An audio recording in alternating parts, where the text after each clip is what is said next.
নমস্কার, কেমন আছেন সবাই? আশা করি সবাই ভালো আছেন, ভালো থাকুন, সুস্থ থাকুন। আমি আজকে আপনাদের কাছে বলবো অষ্টাবক্র গীতা ব্যাখ্যা 12 পাঠ 42। আমি যে অষ্টাবক্র গীতা সম্পূর্ণ বলেছি তার ব্যাখ্যা বলছি। সেই ব্যাখ্যা নাম্বার 12 পাঠ 42 চলছে। ব্যাখ্যাতে কি বলা আছে আমরা ভালো করে জেনে নিই। যখন অষ্টাবক্র গীতায় ভক্তি আর মুক্তির কথা এলো, তখন শ্রী অখণ্ডানন্দ সরস্বতী বললেন, এই জগতে যত মত আর তার মধ্যে যে মুক্তির কথা বলা হয়েছে তা সমস্ত কিছু বেদান্তের মতে ভুল। এইসবে কখনোই মুক্তি হয় না, যা আমি আগের পাঠে আপনাদেরকে দিয়েছি। হরে কৃষ্ণ। খুব মন দিয়ে শুনবেন সনাতনী ভাই বোনেরা। এখানে আমি বেদান্ত মতের কথা বলবো। দেখো, যত ভক্ত আছো, প্রথমে মতচারী যা কিছু আছে এসব একদম ছেড়ে দেন। ভক্তদের উদ্দেশ্যে বলছি, মনে কোনো মতে না গিয়ে, মানে কোনো মতের মধ্যে না গিয়ে আর বাকি সবাইকে একটি রাশিতে যুক্ত করে দিন। মানে যত মত আছে আর যত ভক্ত আছে এসব মতের সমস্ত ভক্তকে তারা সেই মতটাকে সম্পূর্ণ বাদ দিন, সবাই, এবং বাদ দিয়ে খালি সবাইকে এক রাশিতে যুক্ত করে দিন। সব সোর, সব সাত্য, সব গ্রণপত্য আদি যত ভক্ত আছেন তারা মানেন যে নানাদ্য দুই রকমের হয়ে থাকে, একটি জগৎরূপী নানাদ্য আর একটি জীবরূপী নানাদ্য। এর মধ্যে সান্ডিল্য ভক্তি দর্শন এমন হয় যে আসলে ঈশ্বর একটি, আর তার মধ্যে নানাদ্য হয় না। বোঝা গেল? উপাধির কারণে নানাদ্য ভেসে থাকে, তাহলে পরমাত্মা অদ্বিতীয় হয়ে থাকে। এর জন্য জগৎ তার থেকে ভিন্ন হয় না। তার উপাধির কারণে জীবাত্মা নিজেকে পরমাত্মা থেকে আলাদা অনুভব করে থাকেন। কিন্তু ভক্তি সিদ্ধান্ত এটাই যে শুধু অজ্ঞানের কারণে এই নানাদ্য নাই, কেননা উপাধির কারণে এর নানাদ্য আছে বা থাকে। এটাও একটা বিচিত্র কথা। ইনি বলেন যে শুধু অজ্ঞান থেকেই জীবাত্মা বদ্ধ থাকে না, ঈশ্বরের অভক্তি থেকে জীবাত্মা বদ্ধ থাকে। তাহলে অজ্ঞানের নিবৃত্তি থেকে তার মুক্তি হয় না, ভক্তিও চাই। আর ঈশ্বরের কৃপা হলে জ্ঞানকেও প্রাপ্ত করতে হবে। তাহলে শ্রী রামানুজ, শ্রী বল্লভ, শ্রীমান নিম্বার আচার্য এরা সবাই বলে থাকেন, ঈশ্বর বিষয়ক অজ্ঞান যা আছে তা দূর করো। আর ঈশ্বরের থেকে যে বিমুখতা আছে তা ঈশ্বর বিষয়ক অজ্ঞান, মানে যা কিছু ঈশ্বরের উপরে বিমুখতা আছে সে অজ্ঞানতা। আর যা অভক্তি যা আছে এগুলোকেও দূর করো।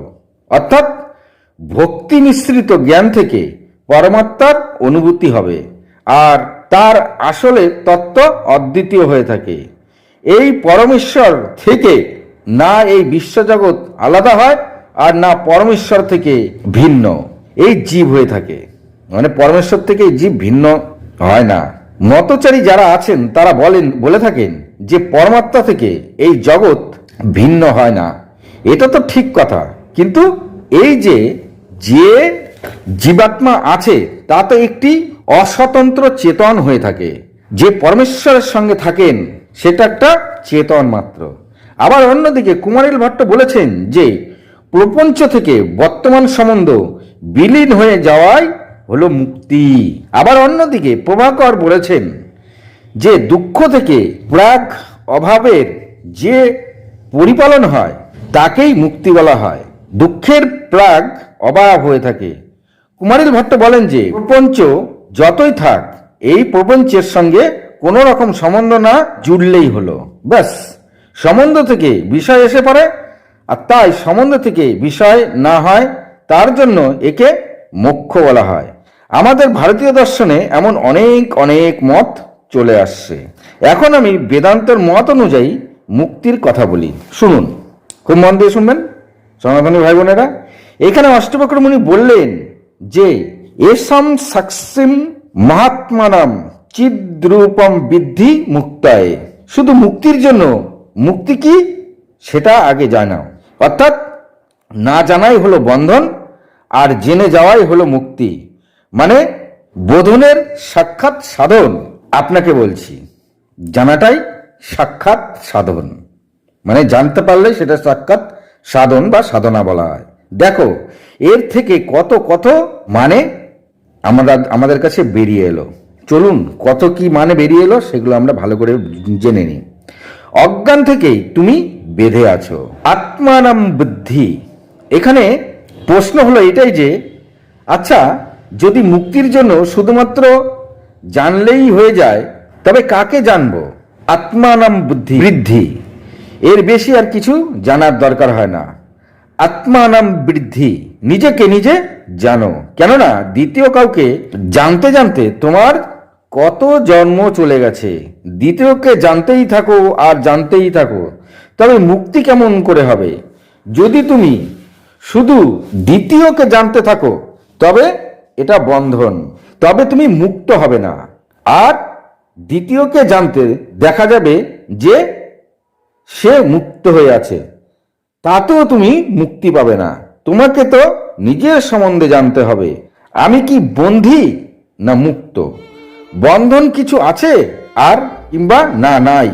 আসলে মুক্তি পাওয়া যায় কি না নাকি যায় না, এগুলি নিজের স্বরূপকে জেনে নিয়ে বোঝো। হরে কৃষ্ণ। তারপরে অষ্টাবক্র মুনি বললেন, হে মহারাজ, আত্মানাম বৃদ্ধি, নিজেকে নিজে জানো।